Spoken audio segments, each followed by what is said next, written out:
The Yellow Wallpaper by Charlotte Perkins Gilman. It is very seldom that mere ordinary people like John and myself secure ancestral halls for the summer. A colonial mansion, a hereditary estate, I would say a haunted house, and reach the height of romantic felicity, but that would be asking too much of fate.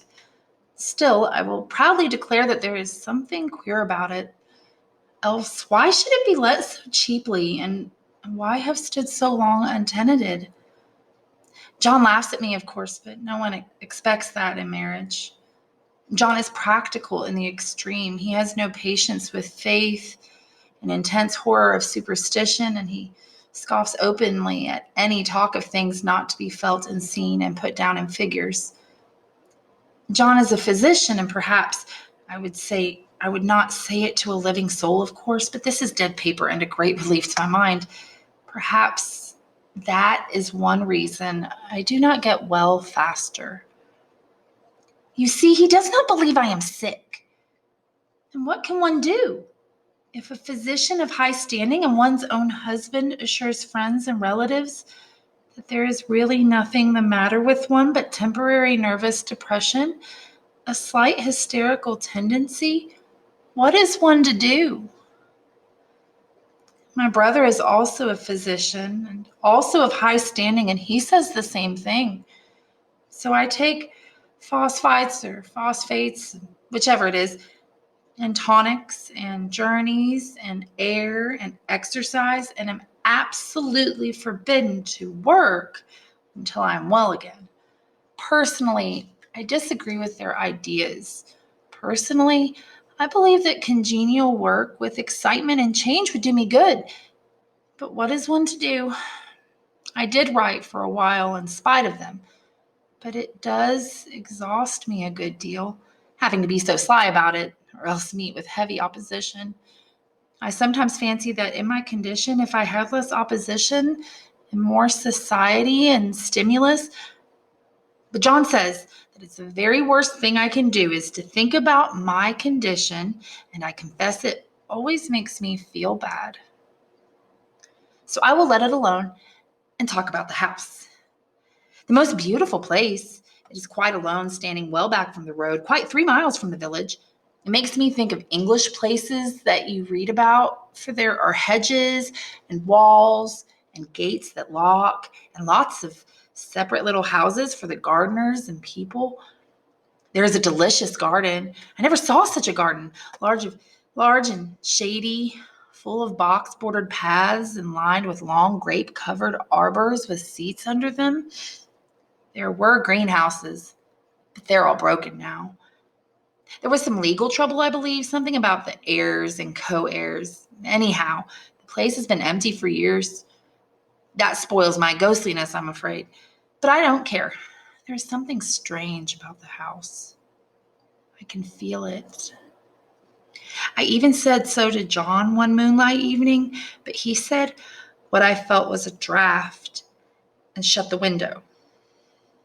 I get unreasonably angry with John sometimes. I'm sure I never used to be so sensitive. I think it is due to this nervous condition.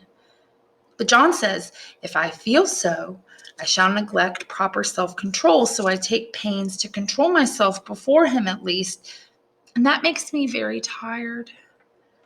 I don't like our room a bit. I wanted one downstairs that opened on the piazza and had roses all over the window and such pretty old-fashioned chintz hangings, but John would not hear of it. He said there was only one window and not room for 2 beds, and no near room for him if he took another. He is very careful and loving and hardly lets me stir without special direction. I have a scheduled prescription for each hour in the day. He takes all care for me, and I feel so basely ungrateful not to value it more. He said we came here solely on my account and that I was to have perfect rest and all the air I could get. Your exercise depends on your strength, my dear, said he, and your food somewhat on your appetite, but air you can absorb all the time. So we took the nursery at the top of the house. It is a big, airy room, the whole floor nearly, with windows that look all ways and air and sunshine galore. It was a nursery first, and then playroom and gymnasium I should judge, for the windows are barred for little children. And there are rings and things in the walls.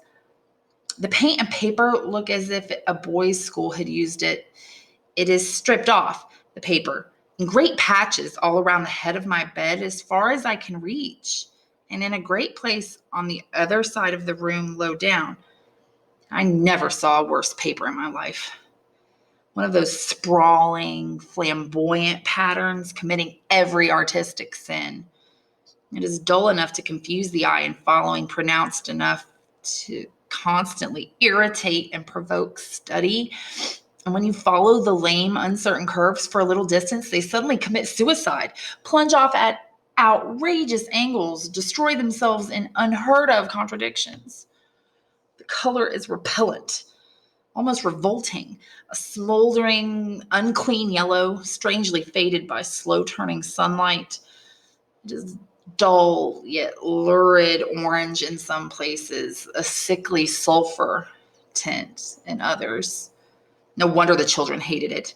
I should hate it myself if I had to live in this room long. There comes John. I must put this away. He hates to have me write a word. We have been here 2 weeks, and I haven't felt like writing before since that first day. I'm sitting by the window now, up in this atrocious nursery. There is nothing to hinder my writing as much as I please, save lack of strength. John is away all day, and even some nights when his cases are serious. I'm glad my case isn't serious. But these nervous troubles are dreadfully depressing. John does not know how much I really suffer. He knows there is no reason to suffer, and that satisfies him. Of course, it is only nervousness. It does not weigh on me not to do my duty in any way. It does weigh on me so not to do my duty in any way. I meant to be such a help to John, such a real rest and comfort, and here I am, a comparative burden already. Nobody would believe what an effort it is to do what little I am able to dress and entertain and order things. It is fortunate Mary is so good with the baby, such a dear baby, and yet I cannot be with him. It makes me so nervous. I suppose John never was nervous in his life. He laughs at me so about this wallpaper. At first, he meant to repaper the room, but afterwards he said that I was letting it get the better of me, and that nothing was worse for a nervous patient than to give way to such fancies. He said that after the wallpaper was changed, it would be the heavy bedstead, and then the barred windows, and then that gate at the head of the stairs, and so on. You know the place is doing you good, he said, and really, dear, I don't care to renovate the house just for a 3 months rental. Then do let us go downstairs, I said. There are such pretty rooms there. Then he took me in his arms and called me a blessed little goose and said he would go down to the cellar if I wished and have it whitewashed into the bargain. But he is right enough about the beds and windows and things. It is an airy and comfortable room as anyone need wish, and of course I would not be so silly as to make him uncomfortable just for a whim. I'm really getting quite fond of the big room, all but that horrid paper. Out of one window, I can see the garden, those mysterious deep-shaded arbors, the riotous old-fashioned flowers and bushes and gnarly trees. Out of another, I get a lovely view of the bay and a little private wharf belonging to the estate. There's a beautiful shaded lane that runs down there from the house. I always fancy I see people walking these numerous paths and arbors, but John has cautioned me not to give way to fancy in the least. He says that with my imaginative power and habit of story making, a nervous weakness like mine is sure to lead to all manner of excited fancies, and that I ought to use my will and good sense to check the tendency. So I try. I think sometimes that if I were only well enough to write a little, I would relieve the press of ideas and rest me. But I find I get pretty tired when I try. It is so discouraging not to have any advice and companionship about my work, When I get really well, John says we will ask Cousin Henry and Julia down for a long visit, but he says he would as soon put fireworks in my pillowcase as to let me have those stimulating people about now. I wish I could get well faster. But I must not think about that. This paper looks to me as if it knew what a vicious influence it had. There is a recurrent spot where the pattern lolls like a broken neck and two bulbous eyes stare at you upside down.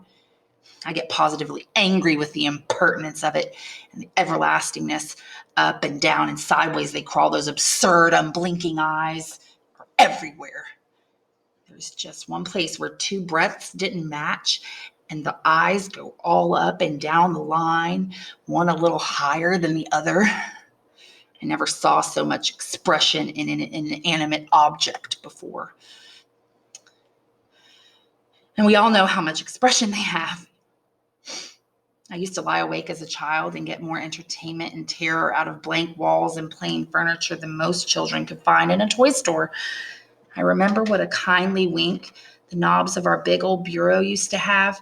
And there was one chair that always seemed like a strong friend. I used to feel that if any of the other things looked too fierce, I could always hop into that chair and be safe.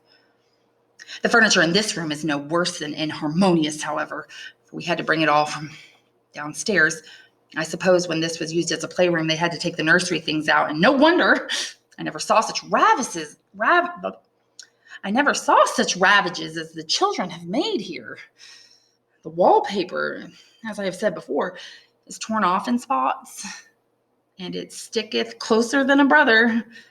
They must have had perseverance as well as hatred. Then the floor is scratched and gouged and splintered. The plaster itself is dug out here and there. And this great heavy bed, which is all we found in the room, looks as if it's been through the wars. But I don't mind it a bit. Only the paper. There comes John's sister, such a dear girl as she is, and so careful of me. I must not let her find me writing. She's a perfect and enthusiastic housekeeper and hopes for no better profession. I verily believe she thinks it is the writing which made me sick. But I can write when she is out and see her a long way off from these windows. There is one that commands the road, a lovely, shaded, winding road, and one that just looks off over the country, a lovely country too, full of great elms and velvet meadows. This wallpaper has a kind of sub-pattern in a different shade, a particularly irritating one, for you can only see it in certain lights and not clearly then.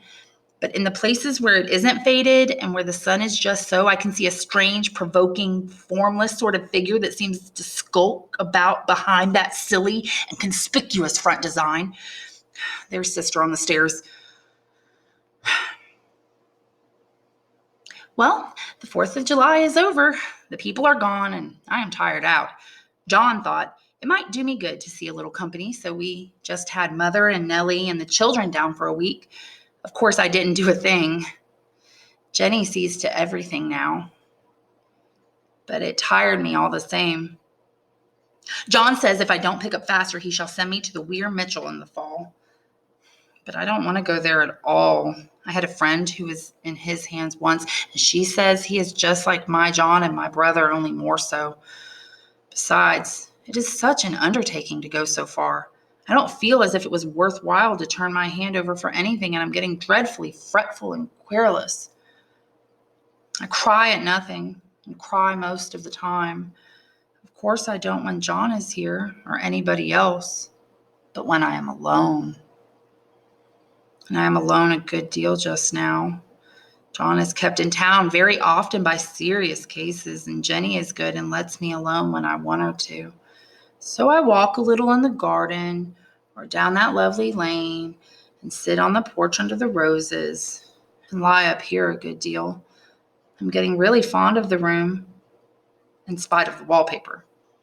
Perhaps because of the wallpaper. It dwells in my mind so. I lie here on this great immovable bed. It is nailed down, I believe, and follow that pattern about by the hour. It is as good as gymnastics, I assure you. I start, we'll say, at the bottom down near the corner over there where it has not been touched. And I determine for this 1,000th time that I will follow that pointless pattern to some sort of conclusion. I know a little of the principle of design, and I know this thing was not arranged on any laws of radiation or alternation or repetition or symmetry or anything else that I ever heard of. It is repeated, of course, by the breaths, but not otherwise.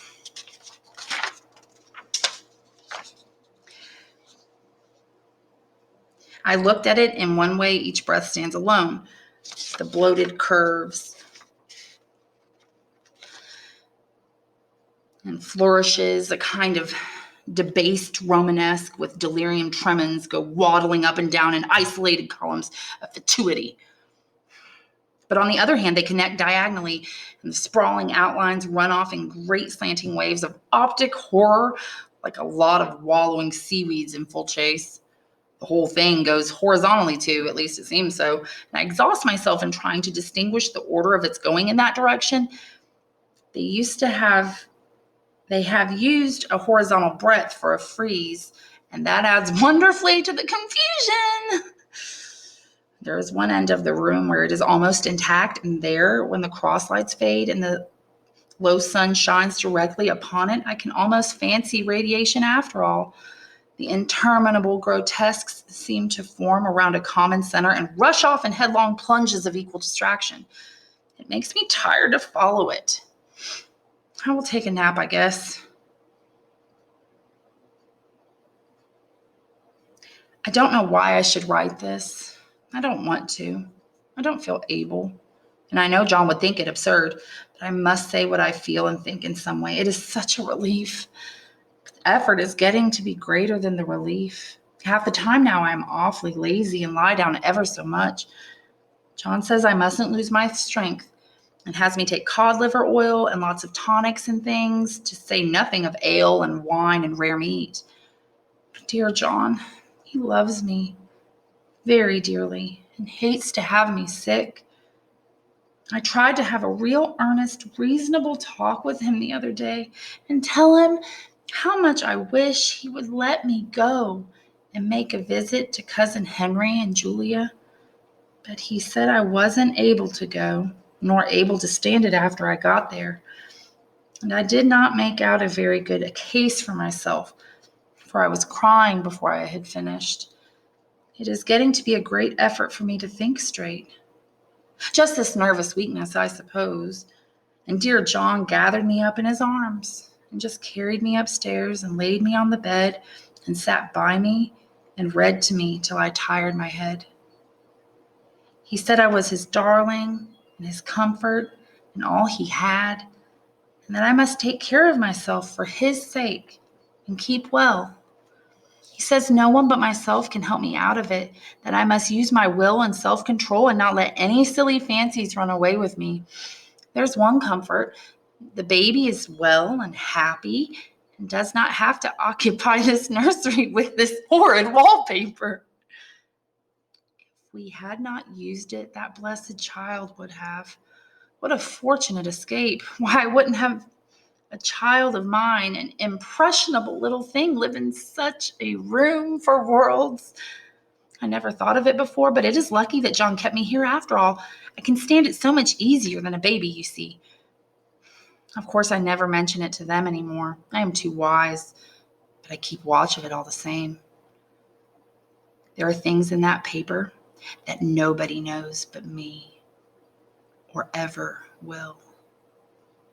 Behind that outside pattern, the dim shapes get clearer every day. It is always the same shape, only very numerous. And it is like a woman stooping down and creeping about behind that pattern. I don't like it a bit. I begin to think, I wish John would take me away from here. It is so hard to talk with John about my case because he is so wise and because he loves me so. But I tried last night. It was moonlight. The moon shines all around just as the sun does. I hate to see it sometimes. It creeps so slowly and always comes in by one window or another. John was asleep and I hated to waken him, so I kept still and watched the moonlight on that undulating wallpaper till I felt creepy. The faint figure behind seemed to shake the pattern just as if she wanted to get out. I got up softly and went to feel and see if the paper did move. And when I came back, John was awake. "What is it, little girl?" he said. "Don't go walking about like that. You'll get a cold." I thought it was a good time to talk, so I told him that I really was not gaining here and that I wished he would take me away. "Why, darling?" said he. "Our lease will be up in 3 weeks, and I can't see how to leave before. The repairs are not done at home, and I cannot possibly leave town just now. Of course, you were in any danger, I could and would. You really are better, dear, whether you can see it or not. I am a doctor, dear, I know. You are gaining flesh and color. Your appetite is better. I really feel much easier about you." "I don't weigh a bit more," said I, "nor as much. My appetite may be better in the evening when you are here, but it is worse in the morning when you are away." "Bless her little heart," said he with a big hug. "She shall be as sick as she pleases. But now let's improve the shining hours by going to sleep and talking about it in the morning." "And you won't go away?" I asked gloomily. "Why, how can I, dear? It is only 3 weeks more, and then we will take a nice little trip of a few days while Jenny is getting the house ready. Really, dear, you are better." "Better in body, perhaps," I began, and stopped short, for he sat up straight and looked at me with such a stern, reproachful look that I could not say another word. "My darling," said he, "I beg of you, for my sake and for our child's sake, as well as for your own, that you will never for one instant let that idea enter your mind. There is nothing so dangerous, so fascinating to a temperament like yours. It is a false and foolish fancy. Can you not trust me as a physician when I tell you so?" So, of course, I said no more on that score, and we went to sleep before long. He thought I was asleep at first, but I wasn't, and lay there for hours trying to decide whether that front pattern and the back pattern really did move together or separately. On a pattern like this, by daylight, there is a lack of sequence, a defiance of law that is a constant irritant to a normal mind. The color is hideous enough and unreliable enough and infuriating enough, but the pattern is torturing. You think you have mastered it, but just as you get well underway in following it, it turns into a back somersault, and there you are. It slaps you in the face, knocks you down, and tramples upon you. It's like a bad dream. The outside pattern is a florid arabesque reminding one of a fungus. If you can imagine a toadstool in joints, an interminable string of toadstools budding and sprouting in endless convolutions, why, that is something like it. That is sometimes. There is one marked peculiarity about this paper, a thing nobody seems to notice but myself, and that is that it changes as the light changes. When the sun shoots in through the east window, I always watch it for that first long straight ray. It changes so quickly that I can never quite believe it. That is why I watch it always. By moonlight, the moon shines in all night when there is a moon. I wouldn't know it was the same paper. At night, in any kind of light, in twilight, candlelight, lamplight, and worst of all by moonlight, it becomes bars. The outside pattern, I mean, and the woman behind it is as plain as can be. I didn't realize it for a long time, what the thing was that showed behind that dim sub-pattern, but now I'm quite sure it is a woman. By daylight, she is subdued, quiet. I fancy it is the pattern that keeps her so still. It is so puzzling. It keeps me quiet by the hour. I lie down ever so much now. John says it is good for me, and to sleep all I can. Indeed, he started the habit by making me lie down for an hour after each meal. It is a very bad habit, I am convinced, but for you see, I don't sleep. And that cultivates deceit, for I don't tell him I'm awake. Oh, no. The fact is, I'm getting a little afraid of John. He seems very queer sometimes, and even Jenny has an inexplicable look. It strikes me occasionally, just as a scientific hypothesis, that perhaps it is the paper. I have watched John when he did not know I was looking and come into the room suddenly on the most innocent excuses. I've caught him several times looking at the paper, and Jenny too. I caught Jenny with her hand on it once. She didn't know I was in the room. And when I asked her in a very quiet voice with the most restrained manner possible what she was doing with the paper, she turned around as if she had been caught stealing and looked quite angry, asked me why I should frighten her so.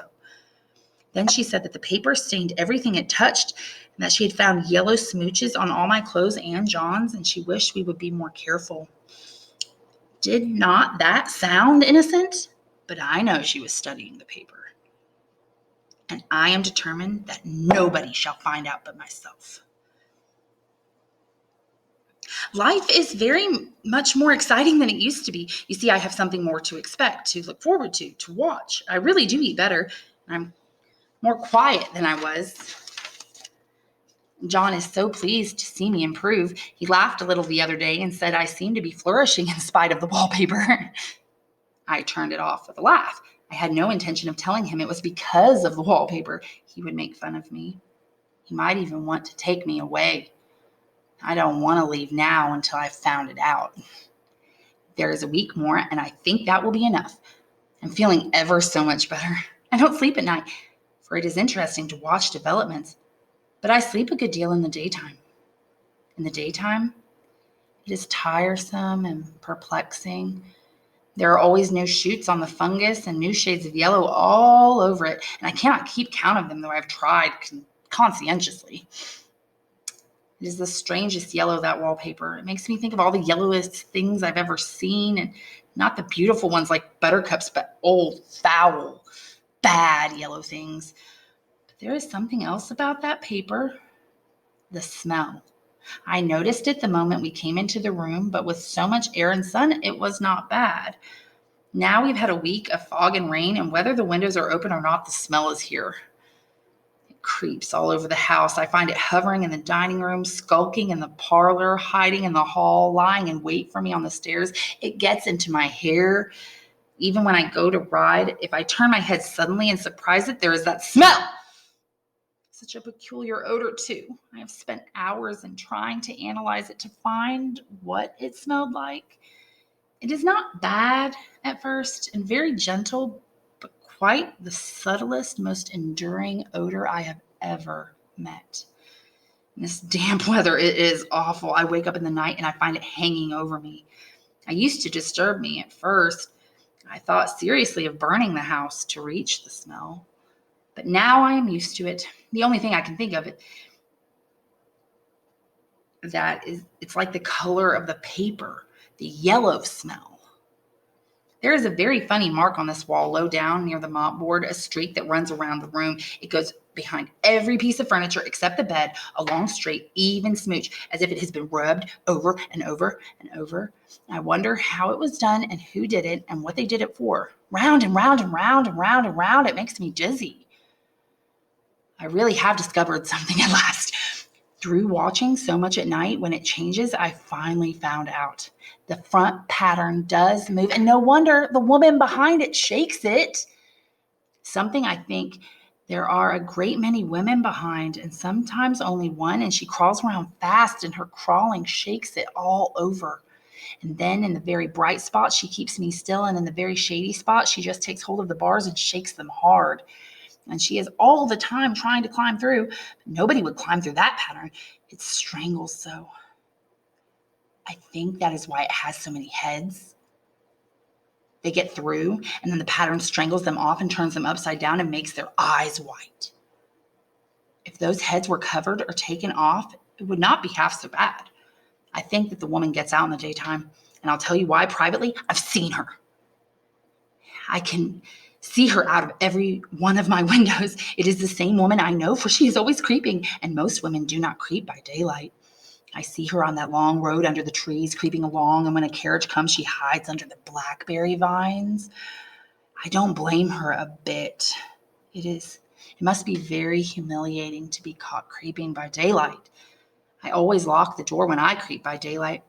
I can't do it at night, for I know John would suspect something at once. And John is so queer now that I don't want to irritate him. I wish he would take another room. Besides, I don't want anybody to get that woman out at night but myself. I often wonder if I could see her out of all the windows at once. But turn as fast as I can. I can only see her out of one at a time. And though I always see her, she may be able to creep faster than I can turn. I have watched her sometimes away off in the open country, creeping as fast as a cloud shadow in a high wind. If only that taut pattern could be gotten off from under one. I mean, to try it little by little. I have found out another funny thing, but I shan't tell it this time. It does not do to trust people too much. There are only 2 more days to get this paper off, and I believe John is beginning to notice. I don't like the look in his eyes, and I heard him ask Jenny a lot of professional questions about me. She had a very good report to give. She said I slept a good deal in the daytime. John knows I don't sleep very well at night, for I am so quiet. He asked me all sorts of questions, too, and pretended to be very loving and kind, as if I couldn't see through him. Still, I don't wonder he acts so, sleeping under this paper for 3 months. It only interests me, but I feel sure John and Jenny are secretly affected by it.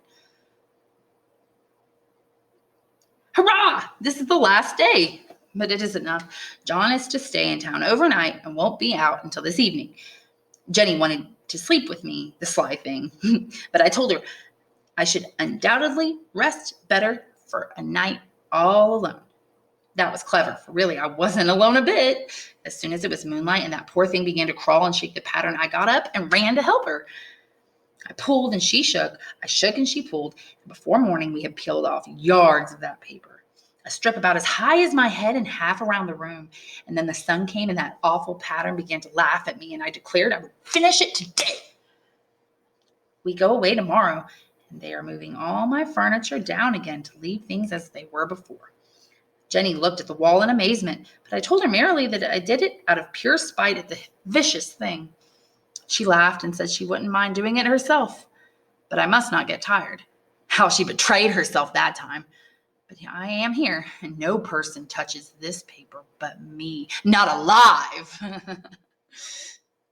She tried to get me out of the room. It was too patent. But I said it was so quiet and empty and clean now that I believed I would lie down again and sleep all I could and not wake me even for dinner. I would call when I woke. So now she is gone, and the servants are gone, and the things are gone, and there is nothing left but that great bedstead nailed down with the canvas mattress we found on it. We shall sleep downstairs tonight and take the boat home tomorrow. I quite enjoy the room now it is bare again. How those children did tear about here. This bedstead is fairly gnawed. But I must get to work. I have locked the door and thrown the key down the front path. I don't want to go out, and I don't want to have anybody come in till John comes. I want to astonish him. I've got a rope up here that even Jenny did not find. If that woman does get out and tries to get away, I can tie her. But I forgot I could not reach far without anything to stand on. This bed will not move. I tried to lift and push it until I was lame, and then I got so angry I bit off a little piece at one corner, but it hurt my teeth. Then I peeled off the paper I could reach standing on the floor. It sticks horribly, and the pattern just enjoys it. All those strangled heads and bulbous eyes and waddling fungus growths just shriek with derision. I'm getting angry enough to do something desperate. To jump out of the windows would be admirable exercise, but the bars were too strong to even try. Besides, I wouldn't do it. Of course not. I know well enough that a step like that is improper and might be misconstrued. I don't like to look out of the window even. There are so many of those creeping women, and they creep so fast. I wonder if they all come out of that wallpaper as I did. But I am securely fastened now by the well-hidden rope. You don't get me out in the road there. I suppose I shall have to get behind the pattern when it comes at night, and that is hard. It is so pleasant to be out of this great room and creep around as I please. I don't want to go outside. I won't, even if Jenny asks me to. For outside, you have to creep on the ground, and everything is green instead of yellow. But here, I can creep smoothly on the floor, and my shoulder just fits in that long smooch around the wall, so I cannot lose my way. Why, there's John at the door. It is no use, young man. You cannot open it. How he does call and pound. Now he's crying for an axe. It would be a shame to break down that beautiful door. John, dear, said I, in the gentlest voice, the key is down by the front steps, under a plantain leaf. That silenced him for a few moments. Then he said very quietly indeed, open the door, my darling.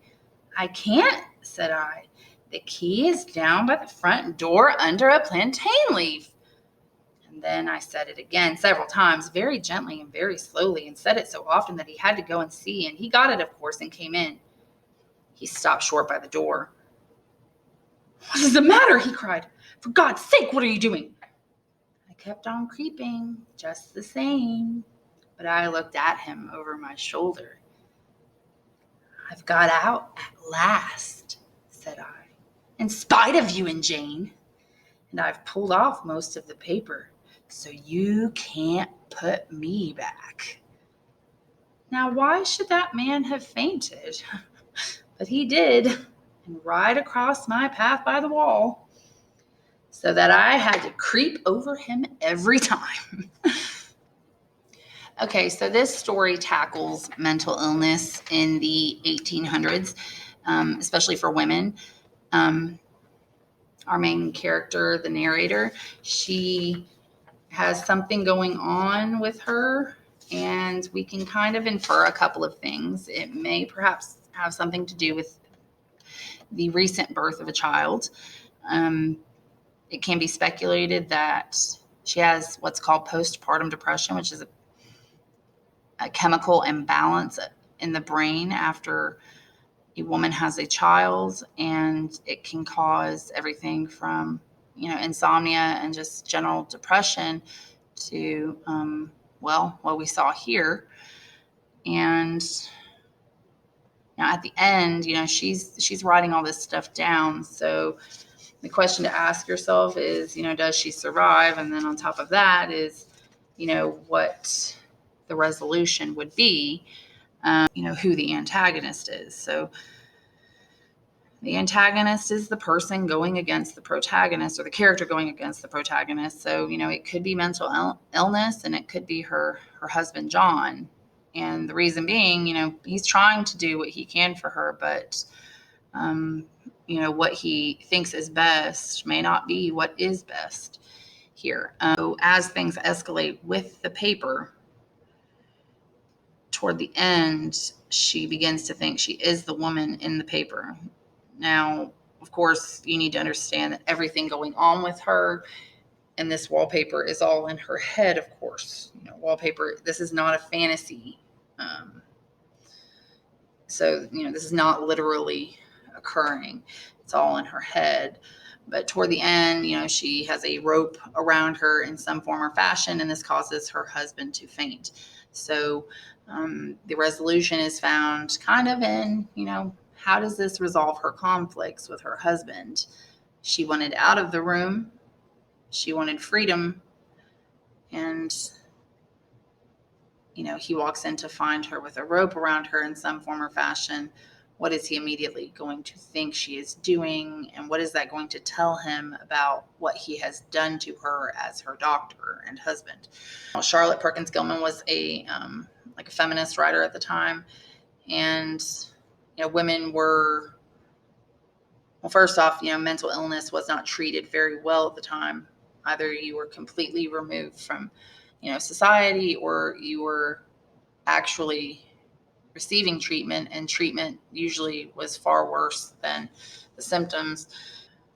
As far as the climax goes, the climax very well could have been there at the end. Climax is a moment in the story where the characters do, or the character does something that can't be taken back, and this rope incident is definitely something that is going to affect the rest of her life.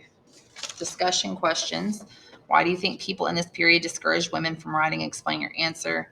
You have to think about a woman's role in society at this time, where their idea is valued and such. Consider the restrictions the narrator faces throughout the story. What was the most harmful to the narrator's sanity? Explain your answer. So what restrictions did she have? She wasn't allowed to work or write or have visitors.